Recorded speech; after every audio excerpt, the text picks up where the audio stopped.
మహిళల కోసం central bank of India ఇప్పుడు మీకు అందిస్తోంది గృహ రుణం అతి తక్కువ వడ్డీ రేట్లకే ప్రత్యేక సెంటు గృహలక్ష్మి. పూర్తి వివరాలకు వెంటనే సంప్రదించండి 18003030.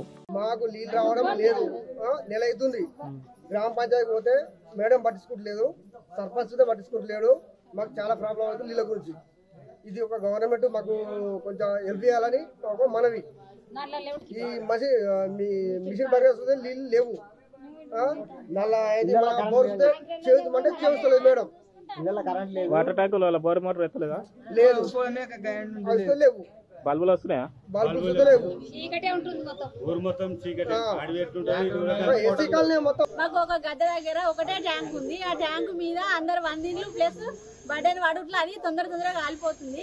ఇప్పుడు సర్పంచ్ ఇట్లా ఎవరు వాళ్ళు ఆధారం లేరు కాబట్టి సెక్రటరీ మేడం బాధ్యురాలు కాబట్టి మాకు సెక్రటరీ మేడం దగ్గరకు వచ్చి అడగడం జరిగింది. మేడం కూడా ట్యాంక్ పెట్టిస్తానన్నది, 2 రోజుల్లో మంచిగా చేపిస్తా అన్నది. కానీ మాకు భగీరథ నీళ్లు కూడా రావడం లేదు. నీళ్ళకి చాలా ఇబ్బంది అవుతుంది. వర్షాకాలం ఇట్లా ఇబ్బంది ఉంటే ఇంక ఎండాకాలం ఇంకేం తింపట్టు ఉండాలి. అయితే మన్నెనర్స ఇంటి దగ్గర ఒక ట్యాంక్ ఉంది, కమ్మర్భూమి ఇంటి దగ్గర ఒక ట్యాంక్ ఉంది. ఆ ట్యాంకులలో ఏ మోటార్ అటు వేస్తే ఎక్కడో అక్కడ పట్టుకుంటారు కాబట్టి ఈ ట్యాంకు మీద బడ్డ అనేది పడది, తొందరగా కాలిపోవడం ఉండదు. మేడం కూడా మేము ఇబ్బంది ఉండదు, మేడం కూడా ఇబ్బంది ఉండదు. ఎక్కడో అక్కడ పట్టుకుంటే అందరికి సాల్వ్ అవుతాయి కాబట్టి దయచేసి గవర్నమెంట్ ఈ నీళ్ళ సమస్యను పట్టించుకొని ఏ ట్యాంకులలో ఆ మోటార్ ఫిట్ చేస్తే ఏ సమస్యలు అనేవి మా ఎస్సీ కళ్ళు ఉన్నాయి. ప్లస్ లైట్లు కూడా సరిగా రావడం లేదు. వర్షాకాలం కాబట్టి ఇప్పుడు పాములు తేళ్లు అవి వస్తుంటాయి. ఇలా వేస్తుంటూ 2-3 రోజులు మెలుగుతుంది, మళ్ళీ వెంటనే కాలిపోతున్నాయి.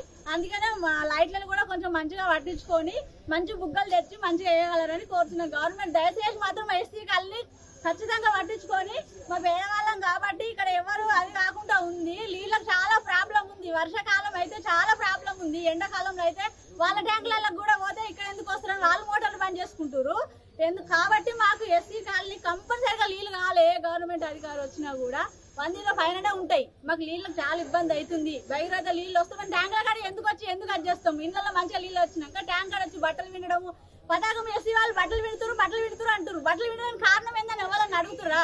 ఇళ్ళలో సరిగా ఇంటి నిండా నీళ్లు భగీరథ నీళ్ళు వచ్చినాక బయటకు వచ్చి పిండాలని మాకైనా అవసరమా? బజార్కి వచ్చి వినాలని ఎందుకుంటది? భగీరథ నీళ్ళు ఇంట్లో అంగం ఉంటే బయటకు రాలేము కదా. అవసరం ఉంటే రానప్పుడు నల్ల నీళ్ళు రానప్పుడు ట్యాంక్ కాడికి వచ్చి పట్టుకుంటాం కాబట్టి మాకు నీళ్లు రాకపోవడం వాడికి కారణం అది. ఇప్పుడు వేరే వాళ్ళేమో పైపులు వేసుకుంటాం, పైపులు లేవు. డైరెక్ట్ పట్టుకోవట్లే జనాలకు ఎస్సీ వాళ్ళు వచ్చి బాగా పట్టుకోవతురు, బట్టలు వింటురు, పాడవస్తున్నారు ఉద్దేశం ఒకటి జనాలలో అదైపోయింది.